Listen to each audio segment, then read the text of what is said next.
नौंदेरो house बहिरां LDA मुलाज़मनि पारां पघारूं न मिलण ख़िलाफ़ एहतिजाजी मुज़ाहिरो कयो वियो। पीपल्स पार्टी चेयरमैन बिलावल भुट्टो ज़रदारी जी मौजूदगीअ जे इतलाह ते मुलाज़मनि पारां एहतिजाज कयो वियो।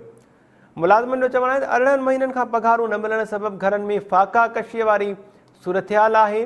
पघारुनि जे लाइ एहतिजाज कंदे केतिरा ई मुलाज़िम फ़ौत थी विया आहिनि ऐं केतिरा ई बीमार बि थी पिया आहिनि। नौंदेरो हाउस बहिरां LDA मुलाज़मनि पघारूं न मिलण ख़िलाफ़ एहतिजाजी मुज़ाहिरो कयो आहे। पीपल्स पार्टी चेयरमैन बिलावल भुट्टो ज़रदारी जी मौजूदगीअ जे इतलाह ते मुलाज़मनि इहो एहतिजाज कयो। मुलाज़मनि जो चवणो त 18 महीननि खां पघारूं न मिलण सबबि घरनि में फाका कशीअ वारी सूरतहाल आहे। तफ़सील मालूम कयूं था नौंदेरो मां टाइम न्यूज़ जे रिपोर्टर नूर मोहम्मद सुमरो खां। नूर मोहम्मद, छा तफ़सील आहिनि अव्हां वटि? LDA मुलाज़मनि एहतिजाज कयो आहे। जी मेहताब, बिल्कुल पाकिस्तान पीपल्स पार्टी के चेयरमैन बिलावल भुट्टो ज़रदारी जी नौंदेरो हाउस में मौजूदगी वारी इतलाह ते लाड़काणो डेवलपमेंट अथॉरिटी के मुलाज़मन जो हाउस के मुख्य गेट बहिरां एहतिजाजी मुज़ाहिरो करे धारणो आयो।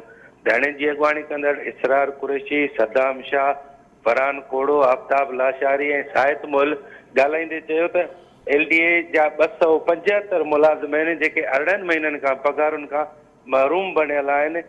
पघारुनि लाइ एहतिजाज कंदे असांजा केतिरा ई साथी मुलाज़िम फ़ौत थी विया आहिनि, जॾहिं त कुझु मुलाज़िम हिन वक़्तु बीमारीअ जे बिस्तरे ते पियल आहिनि जिन खे इलाज लाइ पैसा बि न आहिनि।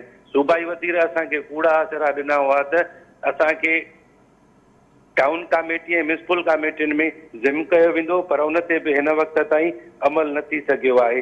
इन जे करे पघारूं जारी न थियण करे असांजा ॿचिड़ा बुखूं काटे रहिया आहिनि। उन्होंने मुतालबो कंदे चयो त 18 महीननि जूं पघारूं जारी करे असां में पैदा थियल बेचैनी ख़तमु कई वञे। जी मेहता। ठीकु आहे नूर मोहम्मद सुमरो, महिरबानी अपडेट करण जे लाइ।